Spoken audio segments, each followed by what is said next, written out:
আসসালামু আলাইকুম, সবাই কেমন আছেন? আমি জুয়েল বাংলাদেশের 64 জেলা সাইকেলে ভ্রমণ করার জন্য বেরিয়েছিলাম।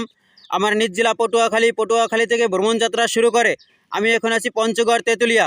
ইতিমধ্যে আমার 64 জেলা ভ্রমণ কমপ্লিট হয়েছে। আসলে সবচেয়ে মজার বিষয় হলো বাংলাদেশের 64 জেলা সাইকেলে ভ্রমণের জন্য বেরিয়ে বর্তমানে আমি এখন আছি ইন্ডিয়া চা বাগানে। এই দেখুন আমার সাইকেলও আমি সহ ইন্ডিয়ার ভিতরে আছি। এই দেখুন ইন্ডিয়ার সীমারেখা। তো ইন্ডিয়ার ভিতরে এসে ভ্রমণ করে আমার খুব ভালো লাগলো। পাসপোর্ট ভিসা ছাড়াই আমি ইন্ডিয়ার চা বাগান ভ্রমণ করলাম। এটাই হলো তেঁতুলিয়া পঞ্চগড়ে অবস্থিত ইন্ডিয়ার চা বাগান। তো এই চা বাগানটি ভ্রমণ করে আমার কাছে খুব ভালো লাগলো। এই হলো বাংলাদেশ এবং ইন্ডিয়ার সীমারেখা। এই দেখুন এই পাশে হলো বাংলাদেশ, আমার এই পাশে হলো বাংলাদেশ এবং আমার সাইকেলটি আছে ইন্ডিয়ার ভিতরে। এই দেখুন, তো এই ইন্ডিয়া এবং বাংলাদেশ এই পিলারের মধ্যে দিয়ে দুই দেশ ভাগ হয়েছে। তো এই পাশে আবার হলো এই ইন্ডিয়া। দেখেন আমি এখন ইন্ডিয়ার ভিতর আছি।